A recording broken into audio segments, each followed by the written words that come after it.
I think, when we grow up in households where we're not necessarily inspired to use our gifts and we're not really inspired to use our voice, we can tend to shut down. And especially when there's people in our experiences that are abusing us, that are causing like serious trauma, that we grow up in a way that allows us to shut down. We shut down and then we don't share who we are. And because of that, we live a life that is less than. We can't really share the gifts and talents that we are. We have low self-esteem. We have low self-confidence.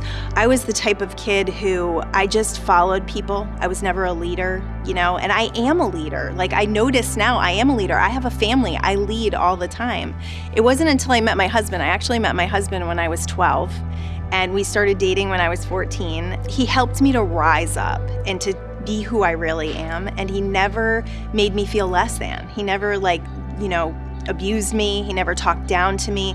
And it's kind of surprising because when you have trauma like that, you oftentimes attract people that will reflect that trauma. And that's what people don't understand. They're like, why does this keep happening to me? It's because you haven't healed.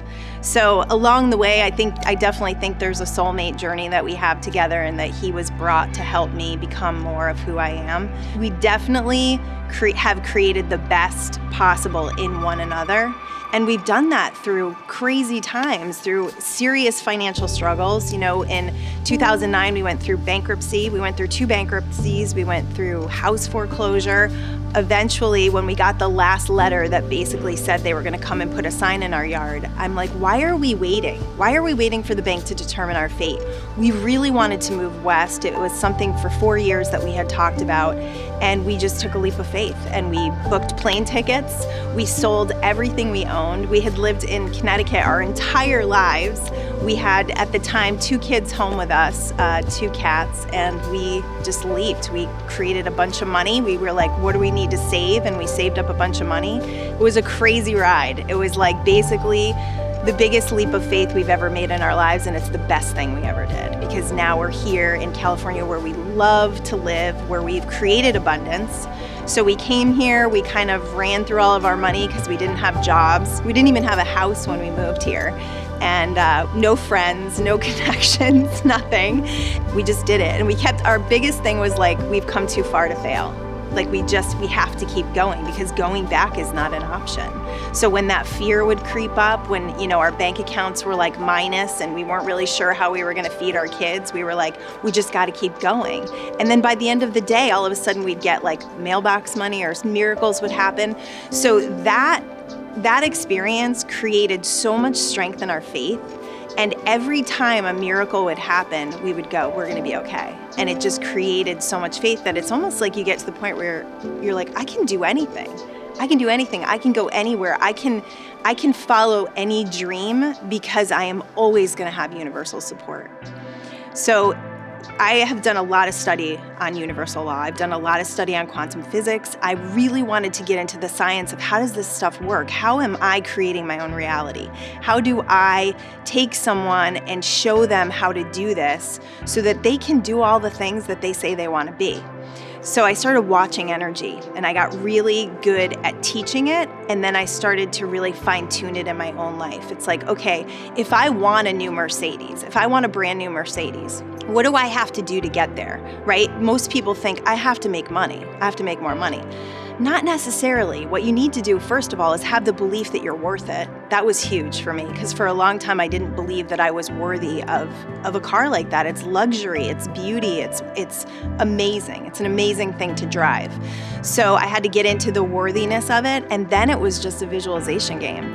It was putting myself in the driver's seat looking out the windshield. And then I made connections to, well, if I was driving a Mercedes, how would I act, right? How would I act? Well, when I see a Mercedes, I wouldn't go, oh, I want that car so bad. I would go, there's my car. So I started to connect with the identity of the person who drove the Mercedes, and within 2 weeks, I had it. And the miracles that unfolded for me to get it, and yes, I had to have money, but the money came. It came as soon as I put that belief out and the trust and the faith.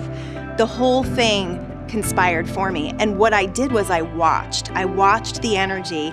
So I was driving a car, I was driving an Infiniti, and I was upside down in my loan. So I owed $12,000. It was ridiculous.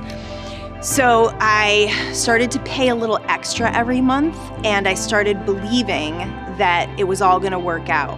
When I went to go see if I could trade it in, all of a sudden I didn't owe as much as I thought. And that's when you see energy moving, because you're like, oh, well, that's good news. And so you follow the trail of the energy, and the energy will always tell you where to go.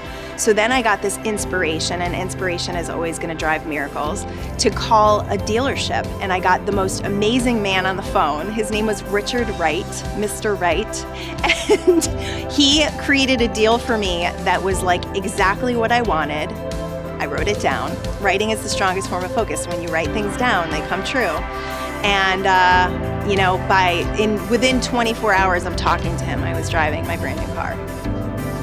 So that's how it works. And I am so incredibly pumped to share this with people, because I've come from places that don't feel good. I've lived a life that was less than, where I was over-giving to people, over-giving to my family members, creating a feeling of loss and just emptiness. And I've come to the point now where it's like I'm living life fully, and my relationships are beautiful because I have boundaries and I have self-love and I know who I am.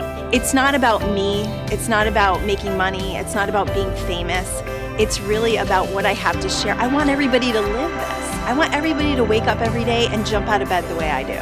And I swear to you, I jump out of bed and I'm excited for my day, because so much is unfolding, because I'm living my passion and I'm living my joy. I've been trained to do this.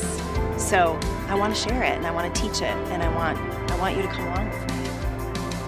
If you are interested in working with me and you want to learn more about how to create your own reality, you can find me at Live Life Golden on Instagram, www.livelifegolden.com, or I have a podcast, Live Life Golden, where I share all of this amazing stuff just to allow you to step into a greater place in your life.